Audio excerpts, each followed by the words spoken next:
My name is Jesse. I was raised as a missionary kid on the mission field in Kenya. I grew up not really believing that homosexuality was approved by God. I believed that it was a sin. My perspective, I think, very much changed shortly after college. So I went to a very conservative Christian university that was very much kind of a bubble.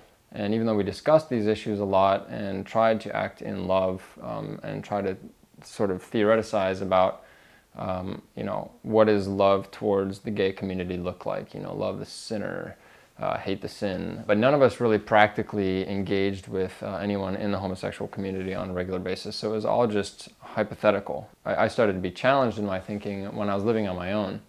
And my next door neighbor was a transvestite, and another neighbor of mine was a transgendered woman, and then I had a neighbor who was a drug dealer, and it was like, wow, suddenly my Christian values were really being called into question as I started interacting with people who believed things differently than I did, and the more so when I started forming friendships and relationships or acquaintances at the very least with these people. And I think that that's really the primary issue for a lot of people in the church is that they have these opinions, but they don't really have any context of a relationship with somebody who thinks differently than they do. The reason why I support marriage equality stems from the question of constitutional rights.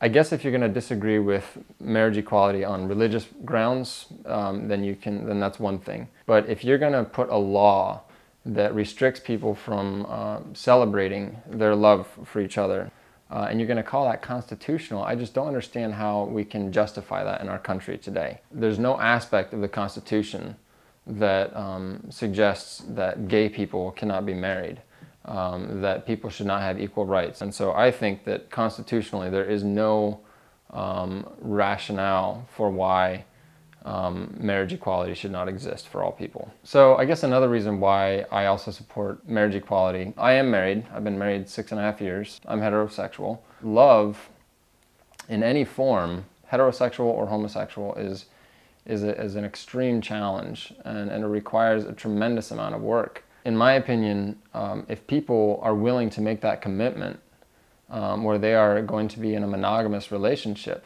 and they want to celebrate the daily trials and the daily joys of being in a committed marriage, then who are we to restrict that? What part of a committed relationship does God frown on? I don't understand why, whether it's a heterosexual couple or a homosexual couple, that God would condemn two individuals who are deeply in love with each other and want to grow together based on that notion of commitment. Love itself is almost, it's a supernatural thing. The natural order of humans, of the universe, is more geared towards chaos. If we talk about Newtonian laws of physics, the theory of entropy that talks of all states of this universe are in a constant state of decay, and the only thing that reverses that order is work and energy. And well, that in my opinion is what love is. It is the energy.